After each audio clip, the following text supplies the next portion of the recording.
Alright, so we're all loaded up. We're gonna do some prospecting today and check a new mountain, see what we can find. We've got both crew here, both my boys. So let's see what we can find. Alright, we're on the FSR, rolling up in the hills, and we're gonna see what we find. Looking for some opal, agates, whatever's cool. Treasure galore. Bit of a basalt outcrop. See some agate poking out here, some calcite inside the agate. Actually, this looks like quartz inside, but that's actually pretty nice for just a small little chip piece here. There's not a lot of vesicles. It is amygdaloidal, which means it's been backfilled. The vesicles have been filled with silicates or something else. In this case, silicates and calcite. Yeah, this bank is eroding, leaving these chunks of agate. I don't think any of these are super great, but I mean, it has potential. Doesn't seem to be very many vesicles is the issue. Without the adequate air pockets, gas pockets created when the lava was cooling, then there's no space for the creation of agates. See, here's some calcite. So the outer skin is a chalcedony, and you can see these planes, almost like a staircase, several little staircase, like an Escher print. That's calcite. So it's a different material, came at a different time. See what the bird's doing. Oh hey, bird, what are you doing? Oh, having a little poop on camera? Good stuff. Yeah, we're just in a rope bank. Oh, here's a bit of a larger piece. Again, it's a very thin rind of chalcedony, and then it's mostly calcite internally. Some calcite can be very interesting. It can be clear, it can be almost any color really, but the clear variety can have polarizing optical properties, which are really cool. It's almost like a prism, but not. What do you think of this one? Is that a good agate? Yeah, there's the hound dog. Hey, how you doing? Run over the bird. Come on, buddy. You're already tired? Let's find some agates there, rockhound.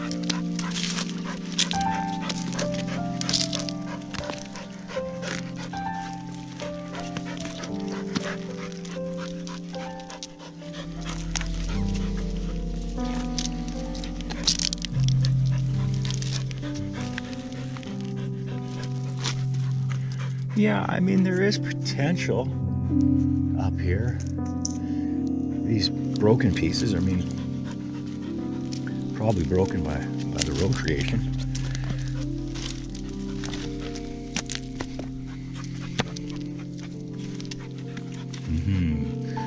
This basalt was not very gaseous, so when it came out, this is probably not as gaseous because it's further from its point of origin, and so as that lava flows, it off gases, and those bubbles are able to reach the surface on a thin flow as it evacuates the volcano region. Here's a long, so you can see these longer, more squished. You can see that the lava was flowing whichever direction, probably downhill. And yeah, it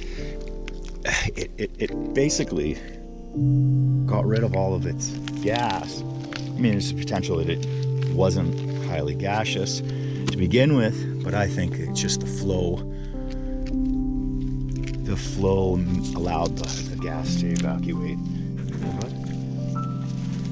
Go over there. Find maggot? Or you're just eating some seeds? Okay.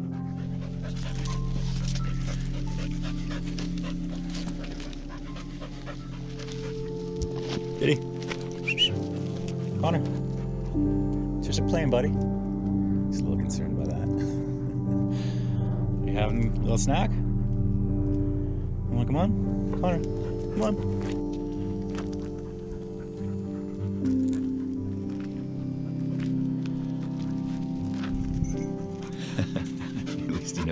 At least he knows the rides. Good kid. Come on, buddy. All right. I have a soft spot for these rocks. The symmetry is just so perfect. This one really coming home. What do you think? We'll get that little fella. He's a good kid. So we found a section. They're a little higher in pockets. So here's a large pocket. You can tell that it was mineralized. There are these bits of folded chalcedony and calcite. This pocket's been picked over. There might have been something good in here.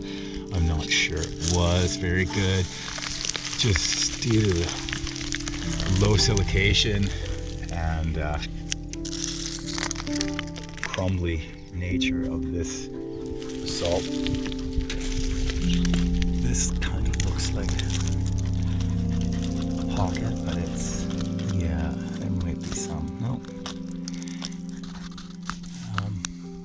So although we're in a region of more pockets, more vesicles, there's less silication here. So you don't end up. Let's see, here's some interesting pieces. So here's a bit of a calcite rind. And here's where it came from. You can see they're almost geode. But like I was saying, even though that other hole was really large, it probably didn't contain very much. Here's some baby mullins. These plants are invasive to North America, but they've been here for a long time. They're quite common, and if you see them in the field, you know that you have an ample supply of toilet paper. This stuff is a lifesaver. Very, very soft. All these hairs, it's almost like a piece of velvet. When the conditions are right, these mullein plants will exceed 8 feet, and these leaves will offer a terrific cushion for your tush. So here's some of the basalt with vesicles and a couple of pieces of common opal, perhaps like calcite. It also comes in that variety as well. Some glacials, some other large glacials. Well, this is this piece. Now, I'm not super great identifying my granites. I mean, perhaps this is a gabbro, and this is a diorite. I'm almost guessing at this point. If you know what those are, go ahead and leave a comment in the space below. Yeah, I'm just learning. It's a big, wide world of geology, and I'm right now concentrating on the mineralization. And not so much the identification of the stones.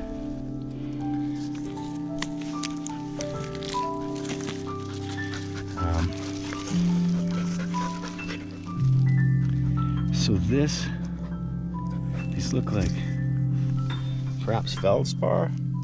I mean, they could be garnet, but I don't think the shape is indicative of garnet. No, although the shape's also not indicative of feldspar. The color is.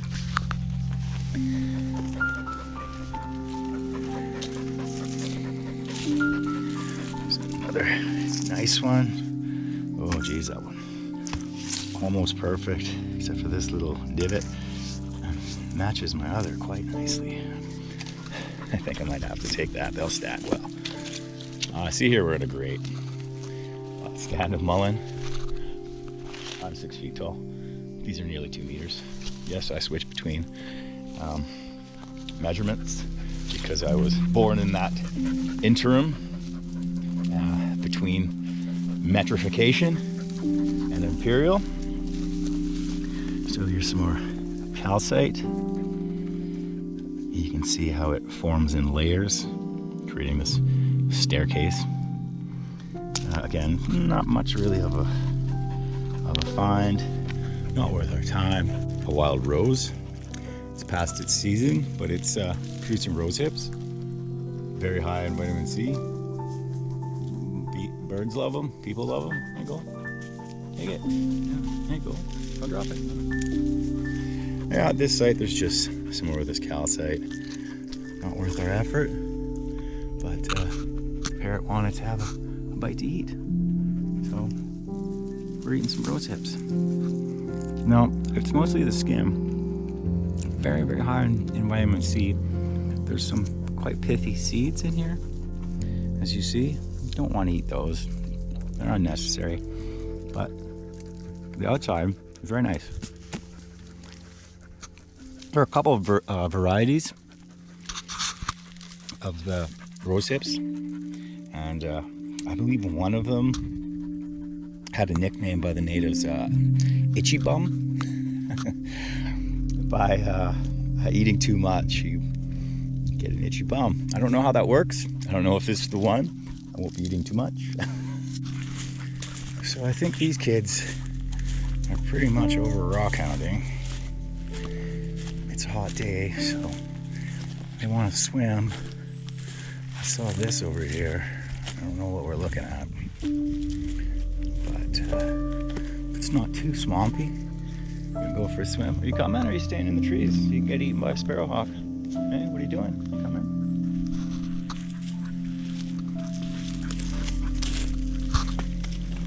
Good baby birdie. Come on, guys. What do you think of that one? There's some beautiful dragonflies, big, gorgeous creatures. Yeah, this is a nice little place. What do you think? Nice little place? Hey? Hey?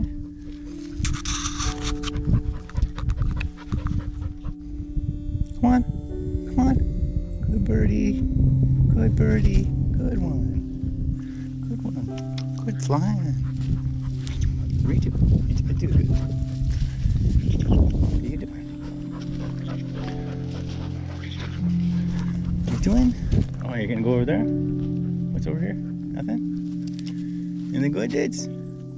Anything good? Coming? Swooper. He kind of half rides, half flies along beside. I just don't like it when he gets too high in the trees because he doesn't like it then. And it can be frustrating for both of us. Nice swooping, dude. Good swooping. Good swooping. Good swooping. Good baby bird. You didn't like that one? Did that witch's hair scare you? Is that too much liking? Ashy? Oh, okay, that's a good spot. You want to ride now? You want to ride? Okay, come on.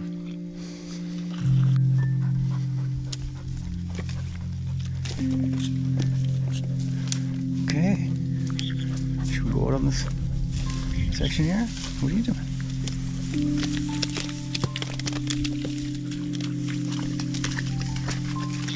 There you go, Connor. Go swimming?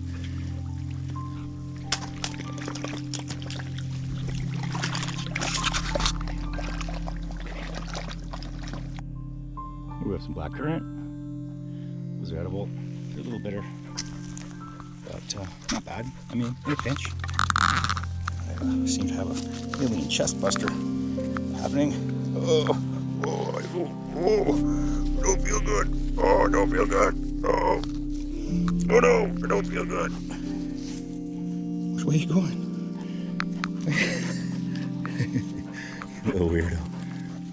And here's a bunch of wild strawberries lassoing that dead stump. They're a June Lake June, early July harvest, but man, tiny, but so full of flavor.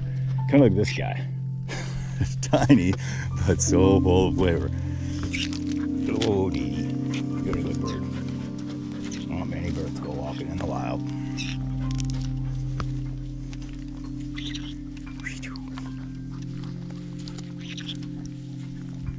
You can follow that dog. Go ahead. Where's he going? Hashi.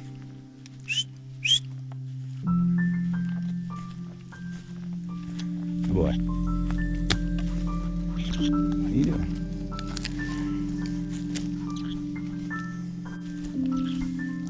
Oh, look at that. The strawberries trying to bloom. It's September, middle of September.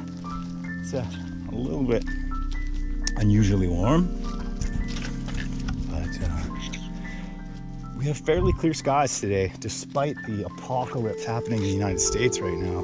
Hey guys, I wish you well. That's horrific. It breaks my heart. Redwoods burning, Oregon, a wet state like that burning. Yeah, it's horrific.